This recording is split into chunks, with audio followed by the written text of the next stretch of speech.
យោសួស្តីអ្នកគ្នាខ្ញុំឡាទីឥឡូវយើងបានជួបគ្នាម្ដងទៀតហើយបន្ទាប់ពី3 4ខែបានគឺថាខ្ញុំរវល់ដែរអញ្ចឹងហើយបងខ្ញុំគាត់ខ្ជិលធ្វើវីដេអូអញ្ចឹងទៅគាត់ស្វែងថាខ្ញុំឡើងមកធ្វើវីដេអូវិញនាំមកជាមួយនឹងរឿងថ្មីបញ្ជូនអ្នកគ្នាដែរដែលរឿងថ្មីនេះវាមានចំណងជើងជាភាសាអង់គ្លេសថា At her age emphasis betrays me I was born in a regret ដែលវាបកមកជាខ្មែរដូចជាបន្ទាប់ពីអតិថិជនទាំង8នេះរបស់ខ្ញុំបានក្បត់ខ្ញុំក៏បានចាប់កំណើតឡើងវិញជាមួយនឹងការសោកស្ដាយប៉ុន្តែគឺខ្ញុំសូមដាក់ចំណងជើងវាជាភាសាខ្មែរឲ្យខ្លីៗមកទៅគឺជាប្លុកខូចចិត្តតោះយើងមកខាពីយូរចូលទៅការសាច់រឿងរបស់យើងទាំងអស់គ្នាសាច់រឿងរបស់យើងក៏បានចាប់ផ្ដើមឡើងនៅ The Highest Nine Heaven សម្រាប់ឲ្យវានឹងមិនមែនជានិកាយទេអ្នកគ្នាតែវានឹងគឺជាឈ្មោះកន្លែងទេអ្នកគ្នាហើយ The Highest Nine Heaven នឹងវាក៏ជាដំណាក់កាលផងដែរប៉ុន្តែនៅក្នុងដំណាក់កាលហ្នឹងវាយ៉ាងច្បុកច្បល់ដូចរឿងបាវ៉ាំងវិញអញ្ចឹងនិយាយទៅលងបលហ្មងនៅក្នុងនោះវាមានអាទូចថែមទៀតអីញ៉ៃពេញហ្នឹងចឹងចាំខ្ញុំបញ្យល់អ្នកគ្នាឲ្យងាយស្រួលយល់នៅtrongវីដេអូបើសិនជាមានការបញ្យល់ទៅយ៉ាង web blog អីកុំប្រកែប្រកាន់ខ្ញុំអីដោយសារតែខ្ញុំនឹងគឺទៅតែអានរឿងហ្នឹងទេអានបែបយ៉ាងមួយថ្ងៃមុនដែរអញ្ចឹងវាអាចនឹងវល់ដែរដូចគ្នាអញ្ចឹងខ្ញុំអត់យល់ដូចគ្នាហ្នឹងហើយយើងក៏បានឃើញទៀតថាមានពលរដ្ឋមួយដែលគាត់មានពាក់អាវពណ៌សកំពុងតែឈរនៅពីមុខខំទ្វារមួយដែលគាត់ហ្នឹងក៏បាននិយាយឡើងផងដែរថាថ្ងៃនេះវាជាថ្ងៃដ៏ពិសេសមួយដែល Celestial ជាពុទ្ធ9នឹងសម្លាញ់នៅតាមរបស់គាត់ហើយនឹងឡើងខ្ពស់ជាង The Nine Heaven The Nine Heaven ហ្នឹងគឺជាដំណាក់កាលអ្នកគ្នាមកខ្ញុំសូមបញ្យល់អ្នកគ្នាឲ្យមកទៅនៅក្នុងរឿងទាំងអស់គឺវាមានចំនួន9ស្ទប់ហើយសន្ទប់ទាំងអស់ហ្នឹងគេបែងចែកដែរអញ្ចឹងគេហៅដូចជា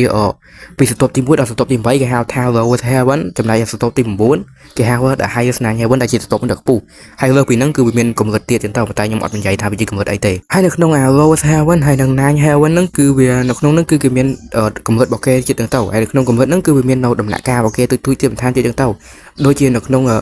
Highest Nine Heaven គឺវាមានតែមួយហើយគេហៅវាថា Celestial Venerable ចឹងណាហើយនៅលើពីហ្នឹងទៅក៏ឡើងទៅដល់កម្រិតផ្សេងហើយគាត់នឹងក៏បានបន្ថែមទៀតថាអ្នកដែលបានឃើញនឹងគឺសាក់តែជាអ្នកដែលមានសំណាងអីចឹងទៅហើយយើងក៏បានឃើញផងដែរថាមានអ្នកក្លាហានជាច្រើនគឺកំពុងតែជួមើលហើយលោកបុត្រចាស់នឹងគាត់ក៏បានបន្ថែមទៀតដែរបាទថាគាត់នឹងគឺសូមស្វាគមន៍ទៅកាន់ទូពរបស់យើងអីចឹងទៅគាត់តែនិយាយចឹងហើយភ្លាមទ្វារក៏បានបើកឡើងទូពរបស់យើងក៏បានដើរចេញមកជាមួយនឹងស្នាមញញឹមនៅលើមុខរបស់គេនាំមកជាមួយនឹងអធិស្ឋានចំនួន8នាក់ដ៏ស្រស់ស្អាតក៏បានដើរមកតាមពីក្រោយរបស់គាត់ផងដែរពួកចោចាននៅពីក្រោយមិនឃើញចឹងក៏មានម្នាក់ហ្នឹងគឺបាននិយាយថាចោអាប៉ែនេះកំពុងតែចង់អួតមែនហ្នឹងហើយអពាក់អាវពោនៅក្បែរហ្នឹងគេក៏បាននិយាយទាំងលិតមាត់អត់កគេថាគាត់ថាគឺពិតជាសំណាងណាមើលទៅលើអសិរ័យទាំង8នាក់ទៅពួកនាងគឺសាក់តែលំដាប់ហ្មងបើចំណាំម្នាក់ដែលនៅក្បែរហ្នឹងគឺចឹងគាត់នឹងក៏បាននិយាយថាចំនួនក្រោយពួកឯងគូតែយកចិត្តទុកដាក់បន្តិចទៅការឆ្លងទុកវេទនានៃឋានសួគ៌នេះវាមិនមែនជាអ្វីមួយដែលឯងចេះតែបានឃើញនោះទេទោះបីជាឯងនឹងរស់នៅអស់រាប់ពាន់ជីវិតក៏ដោយក៏ឯងមិនចេះតែបានឃើញងាយនោះដែររួចហើយគាត់ក៏ចាប់ផ្ដើមនិយាយអំពីប្រវត្តិរបស់ទូប្ររបស់យើ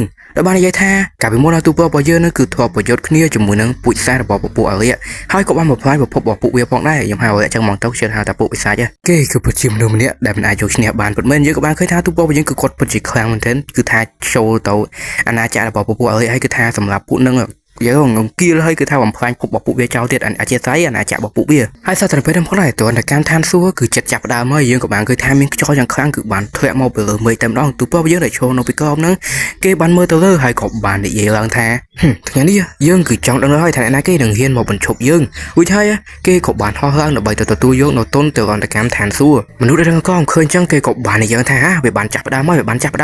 ប៉ុន្តែទូប្ររបស់យើងខំមិនទាន់ដឹងខ្យល់អីផងក៏ពិតជាមានគេនឹងមកបញ្ឈប់គាត់ពិតមែនដែលមានប្លោចំណាំនេះកាន់ជាមួយនឹងកញ្ចក់ពណ៌មាសឃើញចឹងធ្វើទូប្រយើងក៏រៀងមានការភ្ញាក់ផ្អើលផងដែរមិនត្រឹមតែមាននៅកញ្ចក់ពណ៌មាសទេគាត់នឹងក៏មានជាមួយនឹងអ្នកពណ៌សហោះនៅជុំវិញខ្លួនរបស់គាត់ផងដែរមនុស្សដែលនៅក្រោមឃើញចឹងពួកគេគឺមានការបែកញើសហើយនៅនេះអ្នកដែលនៅក្រោមនេះក៏បាននិយាយជាមួយនឹងការបែកញើសថានេះគឺជា Celestial Venerable ពីបុរាណតើគាត់គឺទៅជាទុកវេទនានៃឋានសួគ៌ដ៏អស្ចារ្យចាំន័យថាអាតាហ្នឹងគឺទៅជាទុកនៃវេទនាដែលទូពោយើងទៅតែឆ្លងកាត់ចឹងទៅរឿងគេបានបញ្ជាក់រួចហើយថាទូពោយើងស្ថិតនៅក្នុងកម្រិតទីម៉ានតែខ្ញុំភ្លេចបានអ្នកគ្នាចឹងទូពោយើងគឺស្ថិតនៅក្នុងសតវត្សទី9ដែលទៅជា The Highest Nine Heaven ចឹងណានៅក្នុង The Highest Nine Heaven ហ្នឹងគឺគេមានកម្រិតមួយទៀតដែលគេហៅថា Celestial Venerable អាហ្នឹងគឺជាកម្រិតដែលខ្ពស់ហើយតើវត្តជួយទៅសួរអ្នកគ្នាវិញអាហ្នឹងគឺជាកម្រិតដ៏ខ្ពស់ហើយបន្ទាប់ពីទូពោយើងឆ្លងកាត់មួយហ្នឹងគឺដល់កម្រិតមួយទៀតដែលជាកម្រិតកម្ពស់នៅក្នុងពិភពលោកនឹងយហ្មងពលរដ្ឋម្នាក់ដែលកំពុងតែឈរមើលហ្នឹងគាត់ក៏បាននិយាយថាគាត់ហ្នឹងគឺជឿទៅទូពោយើងទៅថាទូពោយើងគឺនឹងអាចតូលបាននេះវាថាយកឈ្នះចឹងទៅចំណែកទូពោយើងនៅវិញគឺដូចជាមិនបានបង្ហាញអំពីភាពភ័យខ្លាចអីបន្តិចសោះហ្មងហើយក៏បាននិយាយទៅកាន់តាតាពេកហ្នឹងថា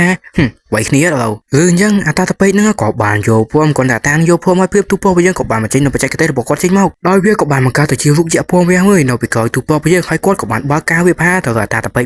កហ្នឹងក៏បានយកកញ្ចក់ភូមិវាហ្មងមិនដាល់វាបង្កើតទៅជាពន្លឺយ៉ាងខ្លាំងបំផ្ទុះប៊ុំដោយសារតែការប៉ះទង្គិចហ្នឹងវាបង្កើតទៅជាការបំផ្ទុះហើយការបំផ្ទុះហ្នឹងក៏បានបង្កើតទៅជាកម្លាំងខ្យល់យ៉ាងខ្លាំងមនុស្សគ្រប់គ្នានៅកងកបហ្នឹងក៏ព្យាយាមទប់នឹងរបស់ពួកគេតែបើយើងមើលទៅកាន់អតិថិជនទាំងមួយនេះវិញពួកនាងគឺមិនបានបង្ហាញអំពីការព្រមទៅកាន់ទូពណ៌យើងមិនតិចសោះបានទៅឈរមើលជាមួយទៅមុខយ៉ាងរាបស្មើហើយនៅនិពន្ធក៏បានបង្ហាញឈ្មោះចែកនឹងចំនួន3នាក់ឲ្យយើងបានស្គាល់ផងដែរដែលចែកអាវលឿននឹងគឺនាងមានឈ្មោះថា Yu Hongwin ហើយហាសនាមរបស់នាងគឺជា Red Rhombus Ambrose ចំណែកឯកញ្ញាពណ៌បច្ចុប្បន្ននោះវិញគឺនាងមានឈ្មោះថា Ji Suyan ដែលហាសនាមរបស់នាងគឺទៅជា Vermilion Ambrose ចំណែកឯចែកនឹងកំពុងតែស្រង់មកមើលយើងជាមួយនឹងភ្នែកដ៏ធំរបស់នាងនោះគឺនាងមានឈ្មោះថា Chuin ដែលហាសនាមរបស់នាងវិញគឺជា Nan Haon Soul Maiden ហើយបន្ទាប់ពីខ្ញុំបានលើកឈ្មោះរបស់នាងឲ្យអស់ហើយនាងក៏បាននិយាយឡើងថាលោកម្ចាស់ពួកយើងគឺបានរងចាំពេលវេលានេះគឺអស់ជាយូរមកហើយតោះយើងមើលកន្លែងទូពណ៌របស់យើងវិញនៅពេលនេះយើងក៏បានឃើញថាអាតាតពេកហ្នឹងវាក៏បានស្អីឲ្យថាបច្ចេកទេសពេលវេលាហើយរាងកាយរបស់វាហ្នឹងក៏បានបំបែកទៅជាច្រើនមកមនុស្សដែលនឹងកំឃើញចឹងធ្វើពួកគេក៏មានការភ្ញាក់ផ្អើលហ្មងហានេះវាគឺជាបច្ចេកទេសពេលវេលាដែលវាអនុញ្ញាតឲ្យអ្នកប្រើប្រាស់វានឹងបង្កើតទៅជាខ្លួន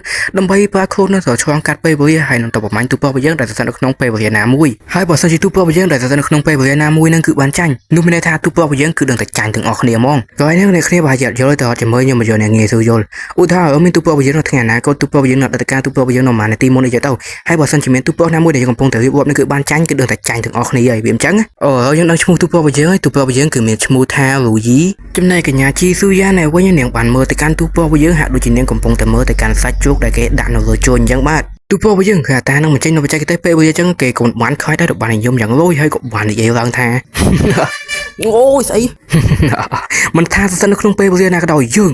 ងគឺជាមនុស្សដែលគ្មានគូប្រៀបឬអញ្ចឹងអាតានឹងក៏បាននិយាយថាអត់អ៊ុយហើយគេក៏បានប្រើធម៌ពលរបស់គេបើកទៅជាកញ្ចក់នៃការឆ្លោះមើលដែលបង្ហាញអំពីទូពណ៌របស់យើងដែលស្ថិតនៅក្នុងពេលវេលាមួយៗដែលតើបានគាត់នឹងគឺបានសម្លាប់មិនថាស្ថិតនៅក្នុងពេលវេលាណាក៏ដោយយើងគឺបានសម្លាប់ឯងពីមួយទៅមួយដោយសារតែអញ្ចឹងក៏បណ្ដាយទូពណ៌របស់យើងដែលកំពុងតែហោះសុកហ្នឹងក៏បានធ្វើឲ្យមកគាត់មើលចូលតែក្ដួចបណ្ដាយគេនឹងគឺមានការភ្ញាក់ផ្អើលហ្មងហើយតែចាស់បានទៅពេលនេះគេបានមើលចុះក្រោមសំដៅទៅកាន់ទូពណ៌របស់យើងហើយក៏បាននិយាយថាសមត្ថភាពរបស់ទូពណ៌របស់យើងនឹងគឺពិតជាមិនធម្មតាប៉ុន្តែគួរស្ដាយដែលទូពណ៌របស់យើងគឺទៅថ្នាំពុលដែលទៅជាថ្នាំពុលយិនយ៉ាងតៅទៅតបាក់គូឬក៏គេហៅថ្នាំពុលនឹងមួយទៀតថាជីគូ poison เราមិនចិត្តព្រឿងទៀតបានអ្នកគ្នាអូបើមើលទៅមុខរបស់ឯងតែឯងនឹងគឺដែរគាត់សង្កល់ទេមែនថាឯងគឺបានត្រូវថ្នាំពុលហ៎គាត់ទៅតានឹងនិយាយចឹងវាធ្វើទូពណ៌របស់យើងគេមានការភ្ញាក់ផ្អើលមកហើយគេក៏បាននិយាយថាថ្នាំពុលយិនយ៉ាងតៅរៀបទៅបាក់គូតើណាគេគឺបានបំពុលយើងស្រាប់តែពេលហ្នឹងគេក៏បាននឹកឃើញព្រាមមកហើយគេក៏បានមើលសំដៅទៅកាន់កណ្ដាលឯងអតិថិជនទាំង8នាក់របស់គេហ្នឹងចែនឹងគាត់តែបានឃើញថាទូពណ៌របស់យើងគឺបានស្រសឹងមកមើលពួកនាងចឹងពួកនាងក៏បានបញ្ចេញស្នាមយំយ៉ាងពឹសពុលជាមួយនឹងការសើចដល់រោគចិត្តទូពណ៌របស់យើងគាត់តែឃើញចឹងព្រាមគេក៏បានគិតចិត្តរបស់គេថាអាគូប្រភេទបែបហ្នឹងវាជាគូដែលគ្មានរូបរាងជាមួយនឹងខ្លឹមសារហើយវាគឺអាចដាំបានតែនៅពេលណាដែលយិននឹងយ៉ាងគឺបានរួមគ្នាតែប៉ុណ្ណោះអ្នកគ្នាប្រហែលយល់ដែរអ្នកគ្នាពួកខ្ញុំធប់យល់អ្នកគ្នាមើលដងតែបើសិនអ្នកគ្នាអត់យល់ទេអ្នកគ្នាមើលទៅលក់ទៅគឺយល់ខ្លួនឯងហើ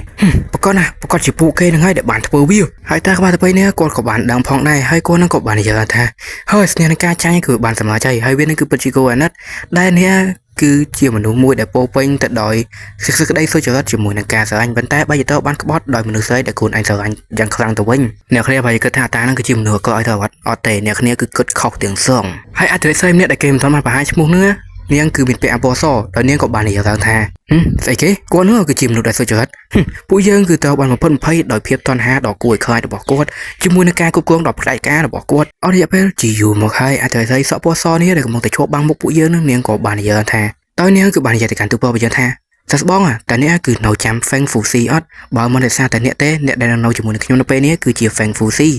មិនមែនជាអបិសាចដូចជាអ្នកទេ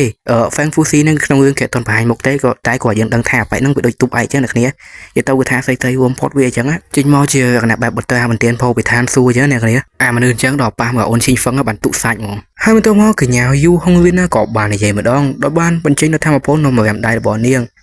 គេនោះគឺជាមនុស្សសុចរិតគេគឺបានបោកបញ្ឆោតនៅគ្រូរបស់គេហើយបានបំផ្លាញនៅពាក្យប្រវត្តិរបស់គេមិនត្រឹមតែប៉ុណ្្នឹងទេគេគឺបានសម្លាប់នៅមនុស្សសូត្រង់អស់រាប់ពាន់នាក់មិនត្រឹមតែយូហុងលីនទេដែលបានបញ្ចេញធម្មពលរបស់នាងនឹងវាផាទៅកាន់ទូបោសំបីតែជីស៊ូយ៉ាន់ក៏ដូចគ្នាអូ มีโอนซูลิน่าก็โดยเคลียร์พ้องได้ดอซูลิน่าเนี่ยก็บันบอกเพศสันได้ร่างพ้องได้ท่าตัวผู้ยังบรรจุไอ้ต่อการทานนะลูกสกัดมาเพียบบอกผู้ยังคือทั่วดำใบแต่สำหรับใบไส้ไอ้โตนะลูกเต้าตัวผู้ยังคือมันตอบต่อไว้ได้โดยก้อนคือบันเติมแต่เมื่อแต่การผู้เนี่ยจมูกในแก้วพนึกยังก็หอมเส้นเอาแต่ปัวเป็นตัดดอยกาสอักเพิ่มให้ชูลิน่าเนี่ยก็บันทานเอาไปได้ตัวผู้ยังทราบว่าคือท่าผู้เนี่ยคือหนังเบียร์พาเมสเสยเพียบเป็นอย่างเต้าวิวเย่เดือดแสงแต่เกยขังอ่ะเกยก็จับดำผมโมดำทำมาโป้นโนเลยได้บอกเกยโดยเกยนั่งกับบันบอกไปสำได้ร่างพ้องได้ท่าเบิ่งแต่เจอผู้ไอ้นั่นเหรอยังคือแต่แต่ทั่วด่าผู้ไอ้เนี่ยอย่างเราบอกมันซาแต่ยังเท่ตาผู้ไอ้นั่นคือไอ้หนักบ้านนำไหนเชียอาเธอใช้เราไปปัจจุบันดอยเบียบนะเฮ้ยคือมันนึกสมานท่าผู้ไอ้เนี่ยคือเชียมันนึกแต่ละมือก้นซ้อให้เราไปตัวเราไปเจอเรื่องเวียบให้เนาะก็สมใจจะบอกแต่บ้านตัวไปนั่งเวียกับบ้านอย่างท่าเมื่อตาวันนี้มันเป็นจีไปตัวแต่เนี้ยกูแต่เพลย์คูนตัวเต้หุ่ยให้เกย์กับบ้านมาเก้าตัวเชียลูกสัญญาไว้มุ้ยได้เชียลูกสัญญาได้เกย์ไปเชิญไปเอาตัวศาสนาฮินดูหรือก็ไปปดอย่างนั้นให้กับบ้านเวียบให้แต่การตัวเราไปยังกูตัวแต่บุ้มโดยการเวียบให้นั่นคือครั้งมองมันดำดูคุบเรียวเหมือนการพยาบาลคือเอาแต่ใจผมไปกับบ้านตัวบ้านจับตังไปยังชุดงบเฮ้ยจังเฮ้ยผู้ไอ้ก็โตแต่งบจมูกยังได้ทุกพวกไปยังเก็บบันเงินไปได้เว้ยห่อหลังตัวเลยไม่จมูกนังแก้วเนี่ยดอกหอมจะเจ้าให้นังทำโป๊ดอกหอมจะเจ้าหนูจมูกคุ้นบอกเก้มีอนชีซื้อยันคืนเจ้าเนี่ยกับบันเงินท่าทุกพวกไปยังกับตรงแต่จังบ่มประตูคุณไอ้เฮ้ยจังเฮ้ยเนี่ยกับบันเปล่าเอ้ยผู้เก้นั่นคือหนวกเนียวรถไอ้จังเต้าชูวินเนี่ยกับบันยังถึงบันยังท่าเอาเถอะคือเวียยึดไปเฮ้ยจำนายยาตากบาดเงาเราเริ่มไม่เนี่ยว่าเนี่ยเวียนั่นคือกำปงแต่เธอสัญญาไอ้คือยังหมดดังเต้เฮ้ยมาต้าวันนี้คือปัจจุบันเนี่ยนะแหกกาประยุทธ์มือเนี่ยคือเวียมันบันเทอคือยังนั่นคือเมียนอารมณ์เป็นจัดใส่หนูเต้อย่าเต้ากระทาvì ở sập hại vậy chứ nè vì chẳng á hai con thì có thua đây chẳng hơi phim á cả bom tu có bàn mà cả đó nó gọi anh tu bao giờ người số tập bum cứ tha tàu từng ọt nhiều mong bạn hơi nè cứ tàu bàn kề bom phố chẳng hay cá nè bọc nhau mới nè cứ vì mình màu phim được thế đối chứ này nhau mà cứ nó đỏ cao nè ở nè đòn tiết con thì con này chẳng hơi phim á bom ho mũi của bạn bạc lần số lần tu bao giờ chỉ mùi nắng cả nhà thêm một bảy nắng tàu phòng đây hai con nó có bạn này giờ trong coi cho mình nào nhầm tha ôi ok nó tàu cũng đỏ ánh mũi đòn tiệt cho